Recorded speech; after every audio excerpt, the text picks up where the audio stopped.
in any city, in any country. Go to any mental institution or halfway house you can get yourself to. When you reach the front desk, ask to see someone who calls himself the holder of the future. Do not follow if the attendant offers to show you the way. He is not the true guide, and will lead you into madness. The true guide will fall silent and hand you a sheet of paper on which the way forward is written in lines of blood and fire.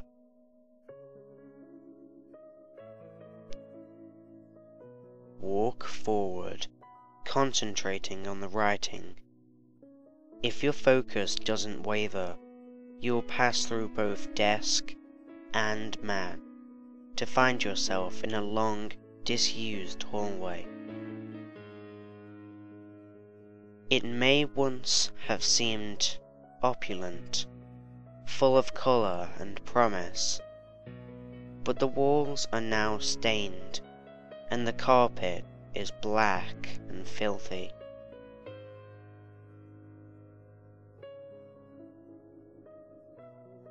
As you pass through the hall, images will flicker in previously unseen windows. It may seem that from the corner of your eye, you see friends long dead beckon to you, or lost lovers turned young and new once more as they offer themselves to you again. Voices seem to whisper that the windows hold second chances, opportunities to make things right. You can choose again. They seem to say, but you mustn't look up from the paper in your hands. To do so is to glimpse fully what watches you from outside, and what would leave you at the end truly beyond salvation. Accounts differ as to the hallway's ultimate, impossible length. Some say that you must continue to walk until you have glimpsed each of all your possible futures through the windows. Others imply that the closer the time of uniting approaches, the shorter one will find the journey to the end of the hall. If the latter is true, may all who enter find their path long beyond reckoning.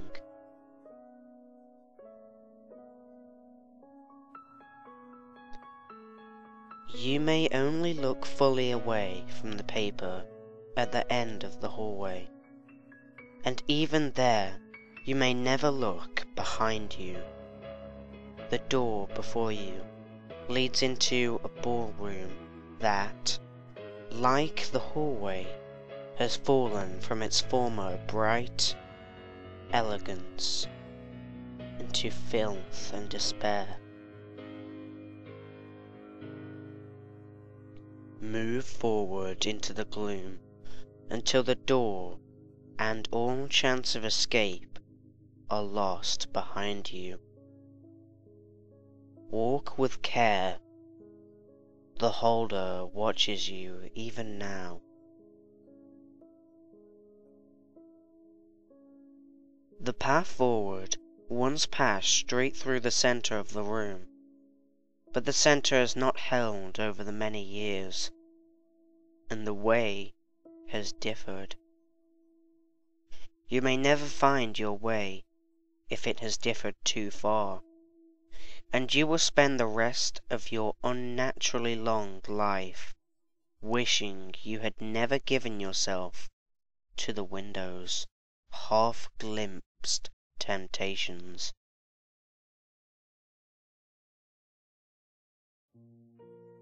If you have pleased the holder, you will come to hear a cat's soft purr, and you will feel its warmth twining around your feet.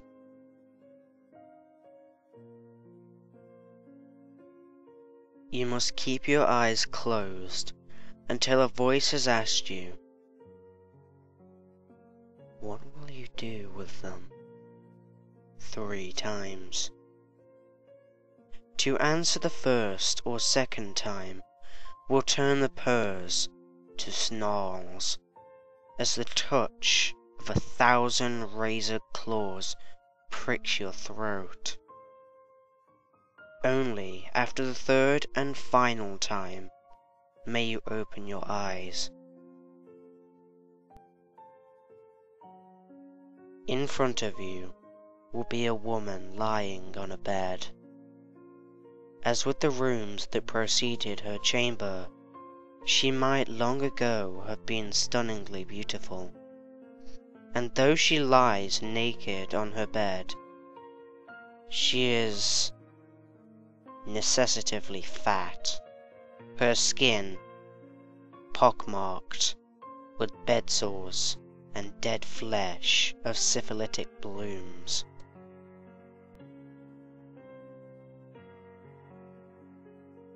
Hundreds of cats cluster around her. Eventually, one will come to stand expectant at your feet. Speak only to this one, telling him, "I will do what I must." He will then teach you the language of the cats, and once you have learned, the others will tell you a secret that was never meant for human ears.